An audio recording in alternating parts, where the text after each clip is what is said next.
Welcome back to the Content Marketing Playbook. It's your host, Josh Culler with Culler Media. And on today's episode, we're going to be talking about keeping up with content marketing. This is a question I get a lot from people I talk to, whether it's over the phone as a lead or a prospect, or people reaching out to me saying, Josh, how is it possible to keep up with all this stuff content marketing wise? Because it all revolves around what people are actually spending their time on, right? So back, 30, 40 years ago, there would have been content marketing would have been we would have been only talking about TV. We would have been talking about radio ads, newspapers, billboards, stuff like that, direct mail. That's the kind of content we'd be talking about. And today it's all evolved into the internet, and that internet has kind of formed into social media as kind of this whole. When we talk about content marketing, primarily we're talking about social media. And so, this right here, this podcast, this actual episode right here, this is going to be timeless. This is going to be something that applies to any era. If this podcasts were popular, would have been out, 30 years ago, it still would have applied because of the principles I'm going to teach you on how to actually keep up and keep your pulse on content marketing as a whole. And this is extremely important because you got to know how to spend your actual time, money, your efforts in the content marketing, kind of the entire field here, because, as I always say, content marketing is still marketing. It's not just putting posts on social media. It's not just getting followers on Instagram. It is marketing. So if you're listening to this podcast right now, more than likely you have a business, you are an entrepreneur.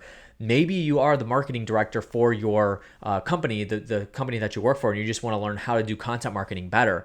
These are the things that you got to understand. Is content marketing is marketing as a whole, so you still have to treat it that way. And by doing that, you've got to keep up with it, keep your pulse on it, and figure out what actually works and what is still relevant to the times. So again, this is going to be a very, actually, this is like kind of how I keep up with content marketing, right? Because it's such a fast-moving world, and that's the thing I always get from people is, Josh, content marketing, it seems like it's just so fast-moving, and how is it possible to keep up with us? So I'm going to teach you kind of how I do it. It's actually pretty simple.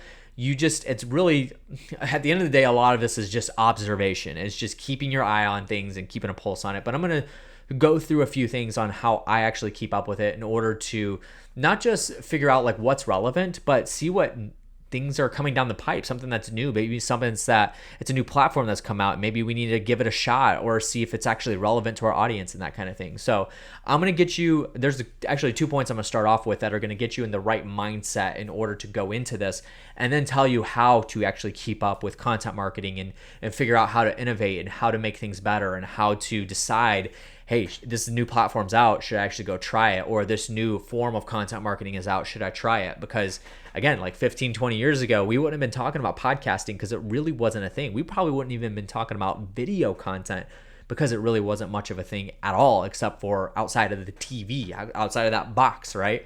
So before we get into it, if you haven't already, make sure you have subscribed to the Content Marketing Playbook. I do appreciate you already if you are subscribed. If you have any questions about this episode or content marketing in general, maybe it's a specific episode that you would like for me to cover, a topic that you have that you'd like for me to cover, hit me up at my email, josh@cullermedia.com, colored spelled C-U-L-L-E-R. Also, make sure that you are following me on Instagram. Much appreciate that follow. If you go over there, just go search Josh Culler. I'll pull up there and you will find me there. And I put out a lot of really excellent content specifically geared towards content marketing, right? But also I do work with real estate investors, so you'll see some real estate investing stuff on there as well when it comes to the actual content marketing side of things. But still, content marketing still applies, right? I'm tripping over my words today. I don't know why. It's been a really weird day today. I've got my water right here, but let's go ahead and get into it. Keeping up with content marketing, it's a difficult thing. It really, really sucks at times because you'll have, like me, I have clients that they're like, hey, should we get on this platform? Is this something that we should start doing? Because it's been really big. And then I kind of evaluate it and decide hey, this actually isn't worth going and even looking at it at this point. So then I got to go back to my client and disappoint them. And then they're just, it's this round robin that can always happen and really be hard to keep up with. So let's go ahead and get into it. So the first thing that I would tell you is don't get sucked into everything. These first 2 points I have here are things that you need to get your mind wrapped around these first 2 things first before you go anywhere. The first thing is don't get sucked into everything. You have to remember there are It's not just the big platforms like Facebook, Instagram, LinkedIn, Twitter, TikTok, Snapchat, YouTube. It's not just those. There's plenty of other social media platforms out there, or plenty other platforms that you could put content marketing on. This does not mean that just because you can put content somewhere that you need to spread yourself that thin and put content out everywhere. I like the saying of you can do anything you want, but you can't do everything you want. You can put out content marketing on every platform, but you're going to spread yourself so thin that you're going to kind of neglect the growth on one that may be actually getting you good results and yielding the best results, and you're not giving it the attention it needs because you're spread too thin. That being said, this is kind of a good example to use at this point is, like TikTok. They're going through all this crazy stuff with, being accused that China is using the data that people are using TikTok with in order to sign up, that kind of thing. And whether that's true or not, a lesson to be learned here, and this is not something I'm just jumping on because it's trending right now. It's something that I've always believed that, while I don't believe spreading yourself too thin and going on every platform, I also don't believe in just going after one platform. There's a lot of TikTok influencers right now who are biting their nails and trying to figure out what they're going to do next. And that's because they don't have a presence on YouTube. They don't have a presence on Instagram. Now, there are plenty of influencers on TikTok that do have a presence anywhere else and on other platforms. But this just goes to show you, if you are a true business, you're a true business owner, do not rely on one platform and do not rely on all platforms. I think that a good sweet spot is 3 to 5 platforms for you to post your content on. That includes your website, that includes your Facebook page, that includes Google My Business, whatever, like the platforms itself. I would say 3 to 5 is ideally where you want to go. So this forces you to know your target audience so good that you know the 3 to 5 places they spend the most time on when they're on the internet. In order for them to get to your content, you need to know that stuff. So don't get sucked into everything, but also don't gamble and do one platform and only put content on that platform. I know there's a lot of people in my space, in the real estate investing space, that they've gone on TikTok and they've seen results. Like they've seen a lot of followers and a lot of really good organic engagement, but they've not yielded results on having people sell houses to them or having people sign up for the coaching programs. It's not going to happen because their target demographic is not using TikTok. That's the important thing, is they may have an account on TikTok. That doesn't mean that they're actually using it. The only reason they created their account on TikTok was because Gary Vee told them to do it, which I love Gary Vee to death, but I do believe that before jumping on every single platform, you do need to evaluate, is this actually worth my time? Is this actually, I'm a business owner. I got to figure out where I'm going to spend my time and effort and where it's going to be utilized best. And it's going to be where my target audience spends the most time, not just spends time, but the most time on it. So don't get sucked into everything. Just keep that in mind. That's the biggest thing. Don't get shiny object syndrome just because one of your friends or maybe it's even a competitor is using another platform. You have no idea if they're actually getting true results from there. So just evaluate what works for you. The next thing is, along that same lines, is keep your focus on your goals, right? So your goals should be the centerpiece to what you build content around. Because again, we got to approach content marketing as marketing as a whole. Like it's a silo inside of the marketing umbrella. So you have to keep that mindset in place for you, is focus on your goals. I always tell people this, I just had a conversation with a guy this morning who's a client, and just to be truthful with you, we lost this client. And the reason why, it wasn't anything we did. It was just his goals changed. And he decided content marketing is not the thing that I need to be putting out right now. The type of content marketing we were providing, he needs more advertising. He needs more because his business is buying and selling houses, and so content marketing will help. And so we're gonna kind of facilitate getting content marketing for him there. But the primary place that he needs to be putting his money is in ad spend and ad dollars and building up his Facebook ads and PPC and stuff like that. So his goals changed. And your goals might change, but you still got to keep focused with your content marketing. Keep focus on those goals. And that's what you're going to build everything around, because eventually you want things driving back to your goals. Like, what is a true ROI for you? This is what I tell all my clients in the first place. We service them and we do content marketing for our clients. And I tell them all the time, you got to look at content marketing as this is the top layer of your funnel, right? This is the first interaction that somebody has with you. And that funnel is a piece of the entire funnel, right? And the bottom of the funnel is that conversion point. That's where they actually pull the trigger, they spend money with you, they convert, whatever you want to call it. but they drop in the funnel somewhere. And more times than not, that's with organic content marketing. And that's where we come in and do that. But that goal is the conversion. So keep focus on your goals. That is extremely important. So don't get sucked into everything, and keep focused on your goals. Those are the two things that you've got to remember when it comes to keeping up with content marketing. So let's talk about a few strategies, a few things that I actually do in order to keep up with the content marketing, the whole landscape of things, the field and all that stuff. And again, like, you may not be a content marketer yourself, but again, maybe you are running your own business. Maybe you are the marketing director for your company. Maybe you are the one that's putting content marketing out. And you're just trying to decide, like, I'm just flying by the seat of my pants. And, you know, if my buddy says go on Facebook, then I'm going to go on Facebook, that kind of thing. Now it's time to take the reins. And these are things that just about anybody can do. You don't have to be a content marketer in order to do these things. So I kept them pretty simple, pretty sweet. So let's jump into it. So the first thing is, when a new platform comes out, the best thing that I would tell you to do is observe and report for about 2 months. So spend, you know, when TikTok came out and TikTok started becoming a big thing, I actually spent time on it when it was Musical.ly, before it was TikTok.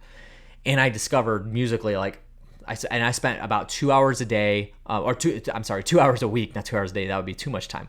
2 hours a week on it, consuming content and observing what people were getting their attention put on, right?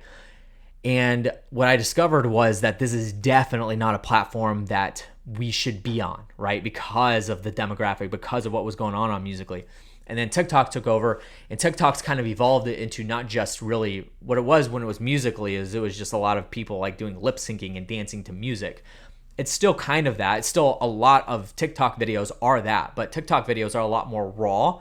It's kind of like personal Facebook videos meshed with Snapchat videos, right? That's what I look at it as when it comes to TikTok. Because on Facebook, you're putting videos out that you're at the pool with the kids or whatever, you're at the beach, you're on vacation, or maybe if you're, you own a fitness gym, you're filming, your fitness gym, and you got your phone vertical and all that stuff.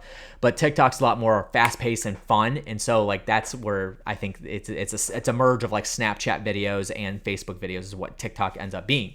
But what I did was I actually spent 2 hours a week observing and then writing down my observations of what the platform was actually doing. What was this all about? So then if one of my clients does come to me and says, hey, Josh, should we be on TikTok? I have this report and I tell them, hey, look, this is what my true beliefs are. And platforms do evolve over time. So I even go to the extent of doing this once every 6 months or so. So twice a year, I go through this phase, with a new platform. So I think next month is when I'm going to jump back on TikTok and figure out like, where's this going now? Granted, it doesn't get shut down, but you guys get what I'm saying. And Snapchat is trying to make some big moves now. And so I'm jumping back on Snapchat to figure out, is this a place where my clients need to be? So that's something that is easy for anybody to do, but I highly recommend it. Over everything else that's here, jump on it yourself, observe what people are actually doing on the platform, and that will tell you everything that you need to know. Should I be on this platform? So the next thing is keep your pulse on what target audience gravitates to. So this is kind of the same thing, but reframed a little bit differently. So while you're on, so this could kind of go into like your actual observation. So one of the observations you should be making is, what are they actually gravitating to? And this is the most important thing, right? So yes, you can observe what audiences are on TikTok and what audiences are like doing what on there. But at the end of the day, it all comes down to, what is your target demographic? What is your target audience doing on this platform? You need to find them, figure out what they're doing. And sometimes I even direct message some of my target audience and say, hey, how are you spending your time on this platform? And asking them what they're doing. And if they say, oh, I just created and this is like when I was on TikTok, this is what I got the most, was I just created an account because I saw a video of Gary Vee saying you should get on here, or one of my friends is on here or whatever. And that's okay, but that's something I need to write down, right? Because that tells me they're not actually using it, right? And that was actually literally the most common answer I would get. So this is something you need to figure out. What are they gravitating to? So if your target demographic is actually active on a platform, you need to figure out what they're active with. Are they active with funny videos? Are they active with informational videos? Are they active with like, moving away from TikTok? Are they active with like infographics, with imagery, with podcasts, with whatever? Doesn't matter what it is. You got to figure out what they're actually gravitating to, what is applying to them, where they're actually engaging with it. So, and you can figure that out by just observing what people are saying in comments, what people are talking about on the web and that kind of thing. So just observe, what is your target demographic gravitating to? The next thing is do it yourself. So this is after you've actually observed. So if you've observed and you figure, if you haven't come to the conclusion that this is definitely not for my target demographic, then this is where I think you come in, where if you think my target audience may be on here, they may be active and semi-active, and we're just in the early stages of that, or they are completely active, like this is their platform, jump on there and start putting content out, but contextual content. So you need to make sure that the content you're putting out, so again, going back to TikTok, if you're going to put content on TikTok, make sure it's content that actually is relevant on TikTok.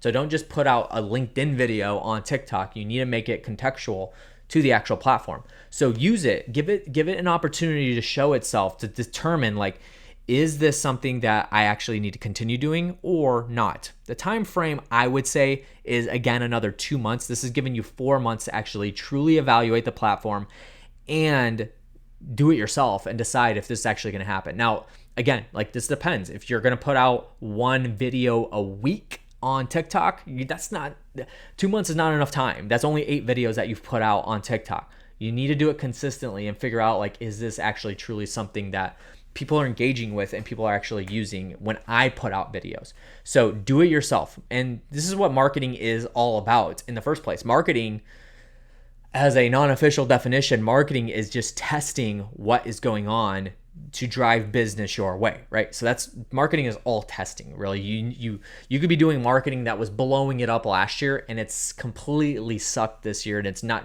got any traction, and you have to change it. You have to get rid of that marketing because you're just going to throw money down the toilet. That's what marketing is just testing, and you need to continue to do that. So these are some things to kind of like keep your pulse on it, but not actually doing it yourself, where you can listen to experts and see what they're actually saying about specific platforms, about specific content and that kind of thing.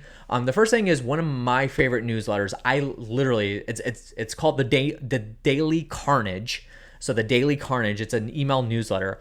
This is literally probably the only email newsletter that I get on a day-to-day basis that I'm actually excited about reading, because they give reports, they give news about what's actually happening in the social media space, in the marketing space, and that kind of thing. But then they also give some really good tips on things. And then they give sometimes they'll give like these, recipes of like a really good like brain smoothie or something like that. And then something I actually really like about this newsletter is that they, towards the bottom of the newsletter, they actually show you a like really old marketing technique that somebody uses. So like, for instance, if a barbershop in the 1930s had a newspaper article, they would show, they'll like take a picture of that and actually put that in a newsletter and just show you what people used to do with marketing. So I think it's a really good way to keep a pulse on what things are going. I've learned so much from the Daily Carnage and updates on specific platforms and what's going on. I've actually kept up with this whole TikTok thing through the Daily Carnage. So that's a really good newsletter. I think if you just go to just Google the Daily Carnage, then you'll be able to sign up for their newsletter on Google or whatever. The next thing is a couple podcasts. So I've got 3 podcasts that I recommend listening to outside of this one, the Content Marketing Playbook, which is a shameless plug, but make sure you're subscribed. We're talking about content marketing. That's the only thing we talk about here. So this is first and foremost, right? So showing some love. But other podcasts to listen to, number 1 is Marketing School. This is by Neil Patel and Eric Siu. Really cool guys. They keep these shows really short and sweet. I think they're under 5 minutes long each episode, and about 50% of the episode is advertisements. So just bear through that. They do give really good information on specific things, but they're really short and sweet. So I recommend listening to them. Again, it's called Marketing School. The next thing, which is probably my favorite podcast to listen to, this is a little bit longer form podcast, is called the Social Media Marketing Podcast. Now, if you don't know Social Media Marketing World, this is a really big event outside of this COVID era where they actually teach you about social media marketing. It's probably the biggest one, I would assume.